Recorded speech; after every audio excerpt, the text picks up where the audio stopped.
Hi friends, welcome to cine family 2.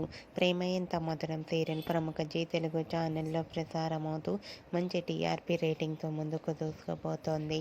Prema Entha Madhuram serial heroine Sriram Venkat and Varsha Arya Anu క్యారెక్టర్లో నటిస్తూ మంచి పేరును, గుర్తింపును, సక్సెస్ను అందుకుంటున్నారు. ఈ సీరియల్కి సంబంధించిన ప్రతి లేటెస్ట్ అప్డేట్స్ని ఎప్పటికప్పుడు షేర్ చేస్తూ ఉంటారు. అయితే రీసెంట్గా Prema Entha Madhuram serial heroine Arya and team shooting location latest ఫొటోస్ను షేర్ చేశారు. ఆ ఫొటోస్లో ఆర్యాను షూటింగ్లో పాల్గొంటూ ట్రెడిషనల్ లుక్లో చూడముచ్చటైన ఫ్యామిలీగా కనిపించారు. ఆ ఫొటోస్ చూసిన వారంతా eagerly waiting this latest episode అంటూ కామెంట్స్ పెడుతున్నారు. మీకు కూడా Arya and team shooting location latest photos మీకు నచ్చినట్లయితే మీ అభిప్రాయాన్ని మీ కామెంట్ రూపంలో తెలియజేస్తూ లైక్ చేయండి, షేర్ చేయండి. మరిన్ని ఇంట్రెస్టింగ్ అండ్ లేటెస్ట్ అప్డేట్స్ కోసం మా సినీ ఫ్యామిలీ 2 ఛానల్ని సబ్స్క్రైబ్ చేసుకోండి.